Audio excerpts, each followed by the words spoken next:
no começo do programa, no estúdio, você viu aí que o estúdio estava meio esquisito e tal, né?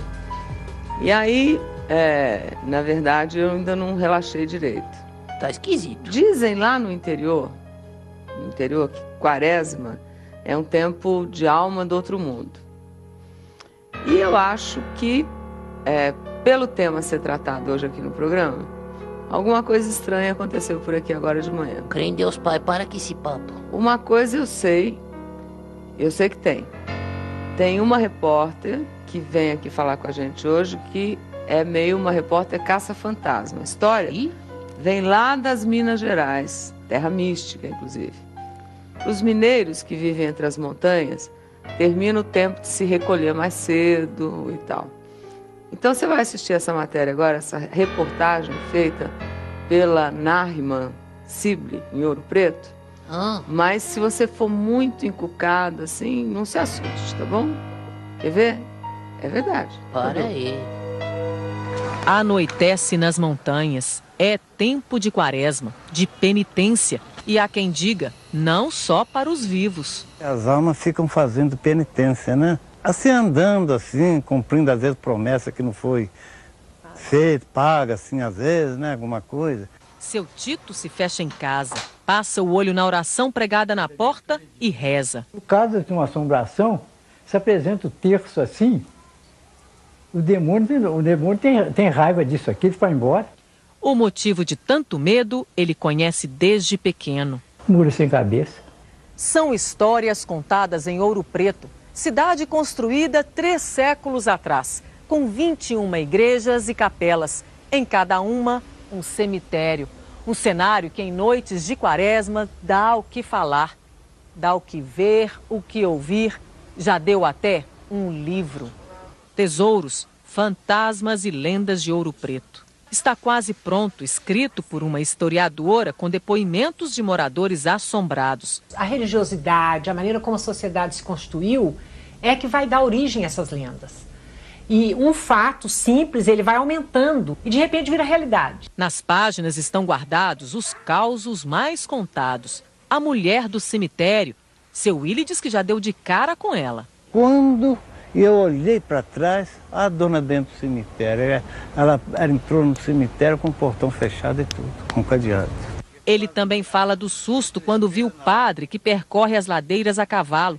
Que eu já vi. Ele aparece misteriosamente montado num cavalo, um cavalo branco com a batina preta. Ele falou que estava procurando a chave do sacrário. O vigia do cemitério confessa, esta época é de assustar. O senhor escuta o quê? A pessoa subiando. Aí eu venho rondar, pensar que alguém está na área aqui, chego aqui e não vejo nada. Há quem duvide. Eu moro aqui há 46 anos. Nunca vi assombração de nada. Tem assombração, sim. Se vê, meu filho, é perto da que a gente quer. Lenda ou não, a verdade é que por causa do fantasma da Quaresma, as ruas da antiga Ouro Preto andam mais vazias. Eu não sei se ele existe. Eu não vou sair de madrugada nos lugares onde ele aparece para conferir se é verdade. Deixo isso para os caçadores de fantasma. E aí, que conclusão você chegou, Louro? Eu vou ter que já me limpar de novo. Olha, só para esclarecer... Tá esquisito. Eu convidei, né, a Narman, que fez a matéria, que é mineira, que gosta de sair de noite, pelo jeito, né? Para vir até aqui conversar comigo, né? Como vai, Narman? Obrigada por ter vindo. Eu que agradeço o convite. E aí, pedi para vir junto um especialista em fantasmas, que a gente foi pesquisar depois da sua matéria, para saber o que é que tinha de nomenclatura a respeito e tal. E está aqui o Rony Lima, que já tem vários livros, entre esse A Vida Além da Vida, Médicos do Espaço. E eu queria começar com você, quer dizer, primeiro, o que te motivou a ir buscar esse assunto, como jornalista? Na verdade, assim, a gente tem um departamento de produção que tem um levantamento das pautas dos assuntos. E essa historiadora, Ângela Xavier, já tinha tempo que já tinha falado que estava produzindo e fazendo o levantamento dos depoimentos e comunicou que o livro estava quase pronto. A produtora, que é a Gil Carvalho, falou assim, estudar VT, e vamos lá, vamos tentar. E eu passei 2 noites, então, em Ouro Preto. Eu vi algumas das pessoas que deram esses depoimentos para a historiadora. Passar 2 noites em Ouro Preto significa o quê? Ir para o cemitério 2 noites? Foi. Nós Como? percorremos Deus alguns o livre. cemitérios. Quantos cemitérios tem em Ouro Preto? Ouro Preto tem 21 igrejas Isso. e capelas, cada uma Tem o seu mais cemitério. igreja que casa lá. Pois é, porque a cidade cresceu junto com pequenininha. essa religião muito forte, o catolicismo, verdade. né? E era tradição, quando se construía uma igreja, tinha também o seu cemitério. do lado. Né? Tá. Então tem aquelas igrejas, na cidade toda espalhada, tem lá no alto, cá embaixo, e você percorre, algumas igrejas e cemitérios ficam realmente isolados. A gente passou por vários. O que aconteceu no... Não, na verdade, assim, eu não posso Você dizer, viu? eu não vi nada. Levei um susto, mas foi... Como foi o susto? Não foi assim. Eu estava gravando com esse seu Willy, que viu o padre, e na hora que estava gravando aqui, cinegrafista aqui atrás, contando as histórias dele, que viu a loura do cemitério, a mulher, o padre. Já vai ficando impressionado, porque Não, você está no cemitério, eu estava é de ali, noite. no cemitério, porque foi escurecendo. Eu cheguei, que estava bem, era fim de tarde, mas aí anoiteceu. E estou gravando, muito escuro, aí colocamos o nosso iluminador lá no fundo para dar uma luzinha, câmera aqui, eu e o entrevistado. Menina, estou fazendo a entrevista aqui, mas eu vi lá no fundo, de repente por trás do túmulo, uma cabeça levantando assim, o cabelo desarrumado. Eu juro que na hora eu falei, eu não acredito. Não, peraí, o que está acontecendo? Você Eu parei, se eu estava aqui assim. Eu falei, o que é isso? Ô, Ana, você acredita que era a historiadora que estava lá atrás? Ela Ai, era queria vivo, ver então. o nome das pessoas que estavam ali, que são pessoas da história de Ouro Sei. Preto enterradas. Então, para não atrapalhar a gravação, ela foi engatinhando atrás dos túmulos. E de repente ela levantou. Eu falei, porque eu não acredito. Ter Eu falei, dado eu um não acredito que eu estou vendo ataque alguma cardíaco. coisa. Mas depois ficou tranquilo. Mas você acredita? Eu acho assim, por tudo que eu ouvi, eu estava comentando, que assim, que existe um universo do além-vida mesmo, que eu acredito. Mas tem também um universo do imaginário, que é muito poderoso, né? Então a gente tem que levar em consideração o que é motivado pelo medo, né? E o que está no mundo do mistério, que a gente não sabe explicar muito bem. E às vezes esses dois universos, pelo que eu percebi, se cruzam, porque tem a história das lendas e as assombrações, né? Mas como é que você explica? Eu vou conversar com o Rony agora. Assim como o espírito do médico alemão, Frederick von Stein, ver foto de materialização na capa. O espírito materializado do árabe Ahmed foi fotografado durante sessão de cura espiritual no lar de Frei Luiz. Quer dizer, essa figura humana aqui, que nos parece real, segundo o Rony, não existe. A fotografia de espíritos materializados, ela é realizada desde o século XIX, começou nos Estados Unidos. E depois, no século XX, também várias pessoas já fotografaram espíritos materializados. Na verdade, esse livro, por exemplo, que é um grande livro, escrito por um policial de São Paulo, Ranieri. Policial? O Ranieri era policial, paulista. Esse livro traz também inúmeras fotos de espíritos materializados. São essas inclusive, são essas. Tem uma foto aí, por exemplo, de uma senhora, que eles fazem a comparação da foto dela viva com o espírito. Aqui a figura viva e aqui tem um detalhe melhor dela. Olha aqui, ó. Deixa eu abrir aqui para a câmera pegar. Aqui... Isso. É a mesma mulher. E na capa desse livro, também muito interessante, aparece o nosso querido Chico Xavier, mais jovem, com um espírito materializado do lado dele também. Só que encoberto por um véu, que a gente chama véu ectoplasmático. Pois é, mas a gente olhando a foto e sendo descrente, né? Você pode dizer que ou é uma fotomontagem, né? Porque inclusive essa foto está rasgada aqui no meio. Ou é alguém com um véu. Isso. Você tem as duas explicações, né? Você tanto pode, como você disse, pode acreditar que sim ou que não, né? E você sabe por que essa foto foi rasgada e depois colada? Isso aqui eu acho que não é um fio que está pendurado, não é um rasgo. Ah, é um fio de luz. Mas você tem razão. Entendi. Por que é difícil? Na verdade, eu já Você tive... vê que cada um enxerga o que quer, né? Tá vendo? Não é? É a interpretação. Mas deixa eu perguntar uma coisa. Quer dizer que essas pessoas que me disseram que viram as mulheres do cemitério, o padre e outras figuras, digamos assim, se tivessem uma câmera, poderiam ter fotografado? Depende de como elas viram. Por exemplo, se a pessoa é sensitiva e vê um espírito, de repente esse espírito, se ele não tiver materializado, o sensitivo está vendo, mas você, eu, que não somos sensitivos, nós não estamos vendo. Pois é, mas aí o que acontece? Se o espírito se materializa, qualquer um que estiver aqui, sendo sensitivo ou não, vai ver. Inclusive a câmera fotográfica vai registrar. E às vezes existem experiências, eu relato isso no meu último livro, A Vida Além da Vida, por exemplo. O ex-presidente dos Estados Unidos, o Abraham Lincoln, ele era um estudioso, ele era muito ligado com espiritualidade. E quando ele, por exemplo, quando ele foi assassinado, dias antes ele sonhou, ele teve uma premonição da sua morte. Isso é registro histórico. Alguns anos depois do assassinato dele, a pessoa que começou a fotografar espíritos, um americano, ele de repente recebeu no laboratório dele uma senhora de preto com véu que ele não identificou quem era. E ela pediu, porque ele começou a ficar famoso, era um gravador de Bosch, começou a ficar famoso como uma pessoa que conseguia fotografar uma pessoa e do lado dessa pessoa aparecia alguém ente querido, uma imagem de um espírito. E essa senhora se deixou fotografar e, para surpresa do fotógrafo, quando ele revelou a chapa, ele viu uma imagem conhecida, chamou até uma outra senhora que estava no laboratório e falou assim, "Vem cá, isso aqui não parece o presidente Lincoln?" Aí a senhora descobriu o véu e falou, realmente, é meu marido, eu sou a viúva dele. Então, a questão do espírito fotografar, de você dizer, você tem razão, é uma questão, você é fato ou não, porque realmente eu já tive, por exemplo, em mais de 100 reuniões de materialização de espírito.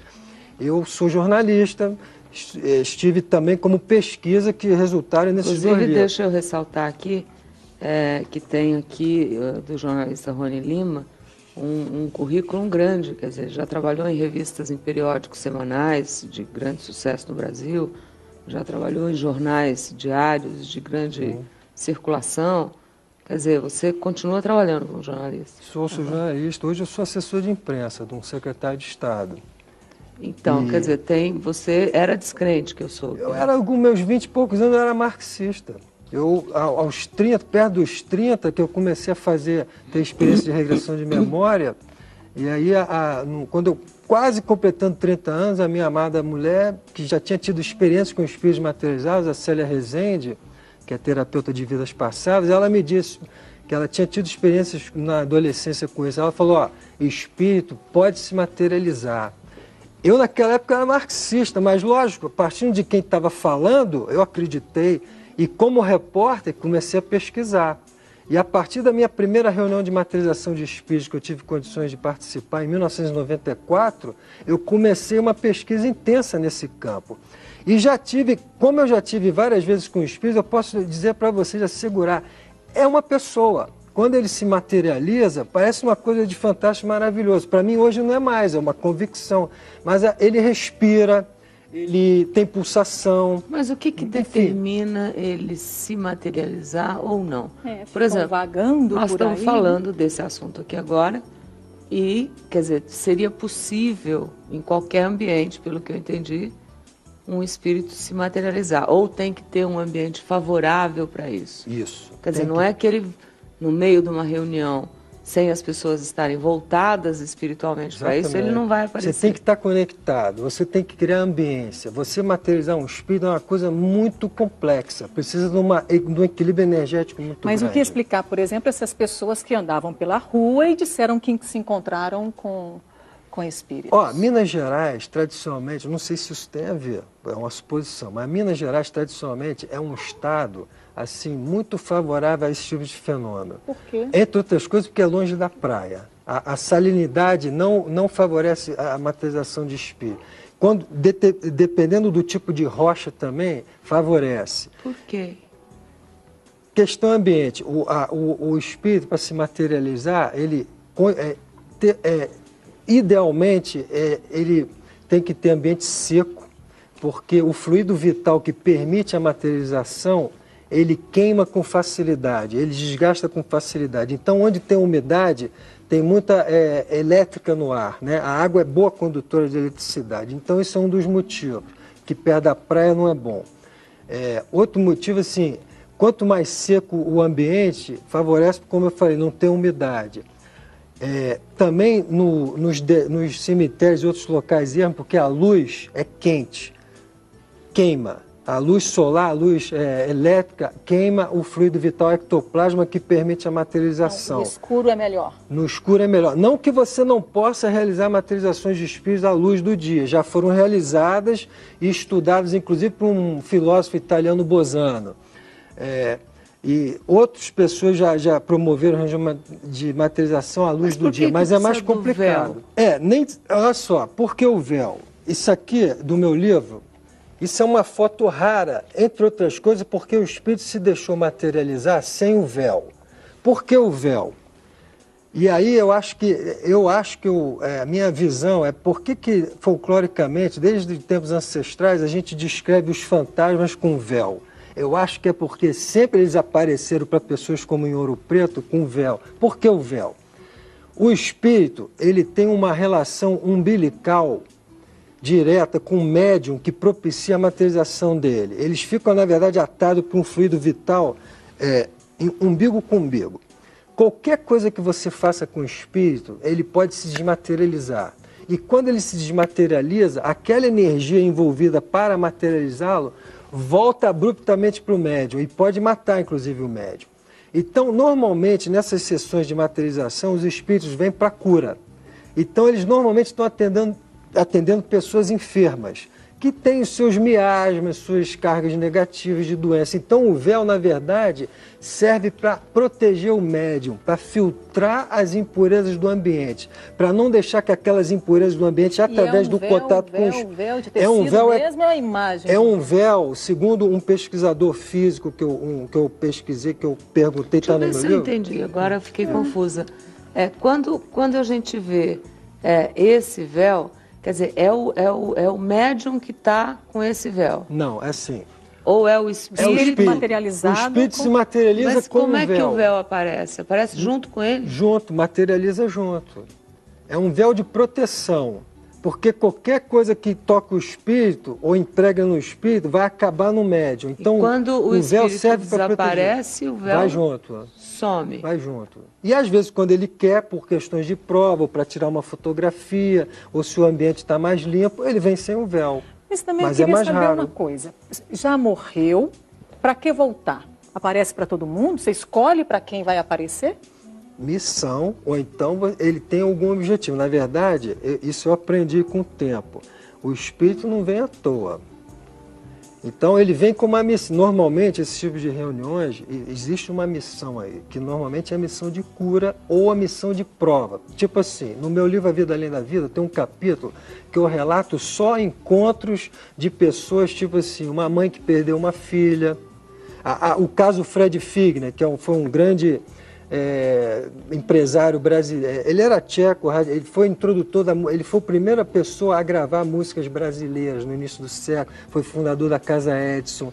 Ele perdeu uma das filhas dele, ele perdeu. E teve reuniões memoráveis em Belém do Pará que ele, a mulher e 2 filhas reencontraram a filha de 21 anos que tinha morrido, materializada. Então, em algumas vezes, o espírito escuta vem... a voz escuta, quando conversa? Escuta, ele fala contigo. E você fala. já presenciou Já. 100 materializações dessas? Por aí. E você em crê... 3 locais diferentes. Mas são sempre nos mesmos locais? Não. Eu já participei... A maior parte das minhas reuniões foi no Lar de Frei Luiz, mas eu já também participei. Como é que você sabe se é um espírito ou se é uma pessoa viva? Aí que tá. Então, lógico, fica aquela dúvida. Vai um cético? Como é que... Bom, dos fatos, para mim, comprovatórios, é que essas reuniões, normalmente, elas são cercadas de fenômenos de luz. Coisas muito lindas, objetos que flutuam, fenômenos de levitação. No meu livro A Vida Além da Vida, por exemplo, eu descrevo uma cena do Abraham Lincoln vendo um piano de cauda levitando em plena Casa Branca. Tá? E como é que você comprova isso? Bom, isso está na história, mas eu digo assim, a minha experiência particular, como é que eu procurei comprovar isso? Primeiro, a partir de depoimentos de pessoas sérias. Eu não fiquei só no meu depoimento. E depois, a partir de coisas assim, materiais. Uma pedra que se materializa. E depois, coisas que para mim é a mais importante. Tipo assim, eu não estou falando de um pátio de milagres. Você sabe, todo mundo sabe, curar de uma doença é muito difícil, mesmo com ajuda espiritual. Não é fácil. Mas, de fato, eu já presenciei casos de cura de espíritos curando pessoas enfermas, inclusive com casos de câncer agressivo. Aí vai aquela história. Você pode, é que eu costumo falar, você pode se fantasiar de espírito. E, enfim, mas é difícil um sujeito fantasiado de espírito conseguir curar uma pessoa enferma. E, além disso, essas reuniões que eu tenho participado, por exemplo, reúnem, não é só eu, reúnem cerca de 80 pessoas, que são testemunhas oculares daquela coisa lá, entendeu? Então, tem um lado da testemunha, é preciso ficar claro isso, que a ciência tem um lado que é importante da comprovação científica, que é a testemunha. Aquela coisa que virou folclore, o homem foi à Lua em 1969. Tem gente que até hoje duvida que o homem foi à Lua. Dizem que foi uma armação dos Estados Unidos para dizer que tinham vencido a União Soviética. Mas lógico, eu acredito na NASA. Eu acredito no depoimento da NASA, eu acredito que o homem foi à Lua. Quanto mais se estuda e procura saber, mais envolvido, mais próximo de passar a acreditar a pessoa pode ficar. Essa historiadora Ângela Xavier, ela falou, olha, eu ouvi tantos depoimentos absurdos e coincidentes que hoje eu acredito que um fundo de verdade nisso tem. Quer dizer, alguma coisa existe para isso. Esse e padre algumas que a pessoas gente... privilegiadas conseguem, algumas ou dedicadas. Como você duvidar de um santo como o Chico Xavier, de dizer que nessa foto ele estava do lado de uma mulher materializada? Mas aí não é o Chico Xavier que está dizendo que aquilo ali é um espírito, né? Não, eu sei, mas eu digo... Mas eu estou falando... Chico acreditava. Não, eu estou te falando, o Chico... Mas quem diz que aquela ali é a foto de um espírito está ali... Não, eu sei, mas o Chico... Pode ter uma mulher, como a Ana falou. Certo, mas eu estou dizendo, estou falando do ponto de vista da credibilidade do depoimento. Claro. Nós, jornalistas, trabalhamos muito com isso, certo? Então, o Chico Xavier posou para essa foto dizendo que ele estava ali do lado de um espírito materializado. Eu acredito no Chico Xavier. Ele disse? Disse, está ali a foto dele. Ele participou dessas reuniões. Porque, e de outras, muitas. Esse padre que o seu Willy disse que viu, que anda a cavalo, que está à procura da chave do sacrário, foi muito curioso, porque ao sair do cemitério, eu olhei para trás, o vigia do cemitério chamou o seu Willy e bateu nas costas dele para falar, o padre, eu também vi. Eu escutei aquilo e voltei. Falei, como é que é essa história? E ele falou que viu ele e a mulher.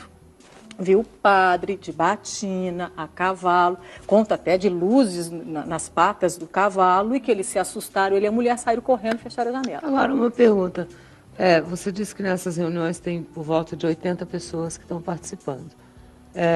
E qualquer pessoa pode participar? Ou tem uma restrição? Tem uma restrição. Das 80, umas 30 são enfermas.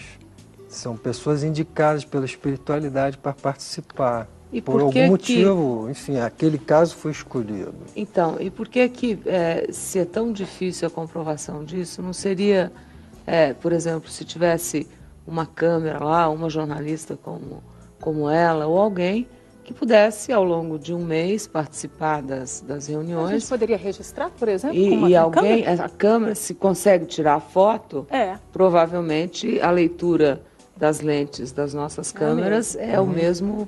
Boa pergunta. Olha só, eu, por exemplo, que sou pesquisador, é um grande desejo meu fotografar esse tipo mas eu nunca tive esse consentimento. Eu acho que existem fases na humanidade que a gente passa. Mas hoje você nunca teve vontade de levar uma câmerazinha aí? Lógico, mas eu não posso, né? Até porque eu vou ser descoberto e não vai dar certo. Mas a gente passa por fases da espiritualidade. Hoje o momento é cura, não é comprovação. Já houve um momento que o momento era de comprovação. Então, por exemplo, um dos grandes estudiosos desse tipo de fenomenologia era um sábio da Inglaterra vitoriana, William Crookes.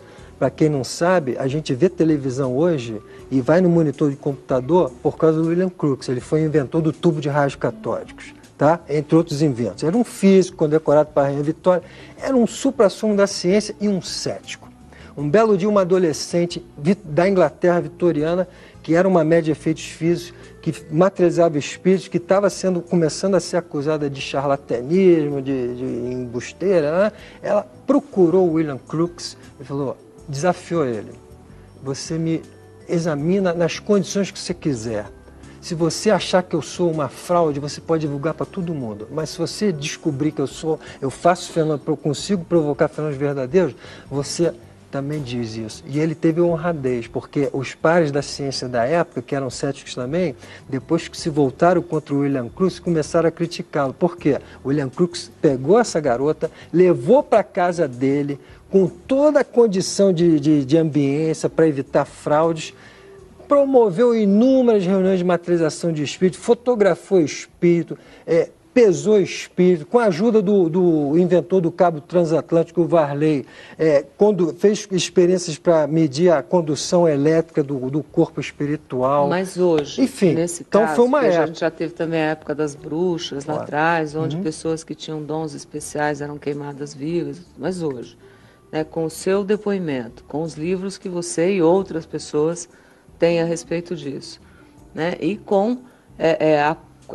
enfim, acho que é a pergunta, né, de todos nós, da alma da gente, é saber não é? Que é uma pergunta que até agora não tem resposta, mas que tem uma possibilidade, que é essa que você nos dá.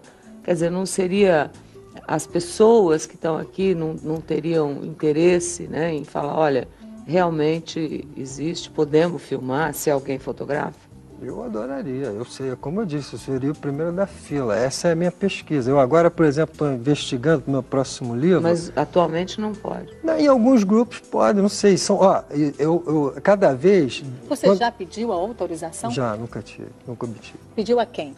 É a presidência do lar, eu não tenho ido mais... Você conversa com quem? Oi? Com o presidente do lar. É porque é o seguinte, essas reuniões, toda reunião, não é só lá, no Freio, outros locais que eu já fui, e tenho conhecimento de experiências em São Paulo, aqui, em Campinas, tem um grupo em Campinas que faz, enfim, toda a experiência, isso é fato. Você, para ter um grupo desse, primeiro você precisa de um médium, especialista nisso. 2, isso é mais importante até, você precisa de comando, você precisa de um presidente.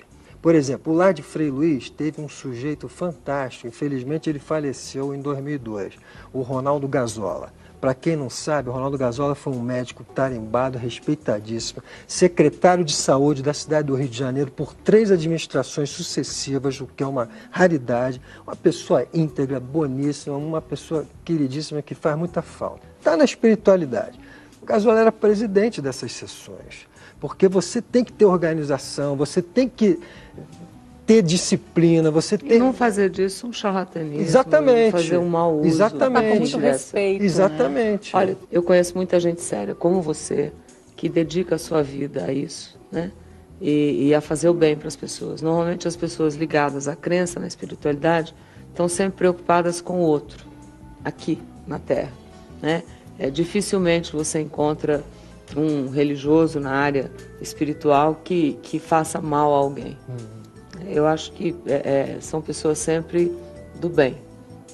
Eu nunca vi uma exceção, nesse caso das pessoas que conheço na área. Eu espero que vocês continuem fazendo bem. E fica a pergunta e a instigação jornalística para você. Eu tenho vontade de perguntar. Não é que ele já fala chegou? De espíritos que se materializam para Quem cura, sabe mas você como será pessoa... que eles estão soltos aí? O que estão fazendo em Ouro Preto pela rua? Tem espírito que se materializa também para fazer o mal, entendeu? É uma questão de vibração. Ele Esse vai, é um outro assunto. Se você é positivo, você atrai espírito positivo. Quem sabe não pode ser uma investigação jornalística. Tá vendo? E você pode inventar a história também, lógico, é da natureza humana. Tem gente que inventa, entendeu? Eu vou ler os 2 livros que você me trouxe. Depois você autografa para mim. Eu trouxe mais 2 também para você sobre terapia de vidas passadas. Da minha amada, que ela é terapeuta. Tenho certeza que você vai adorar. Terapia de vidas minha passadas, mulher, uma viagem no tempo para desatar os nós do inconsciente. Sempre com muito respeito, é bom a gente... Nascer, morrer, renascer. Memórias de pacientes de TVP. O que é TVP? Terapia de vidas passadas. Existe? Existe. Minha mulher é uma profissional de sucesso vou no ler. Rio. E vou falar com ela escritora depois. também como eu. Nós somos pesquisadores. É uma vida Deve dupla. ser bom trabalhar junto. Né? É ótimo. E amar junto. É um destino. Pois é, isso é legal. Então, convidando você para ir para o nosso chat ali, conversar um pouquinho. Tá bom? Obrigado. Obrigado por ter vindo. Adorei te receber. Ai, muito obrigada, Linda de Ana. qualquer jeito. Ai, tanto lá obrigadíssima. quanto cá. Tá bom? Muito obrigada.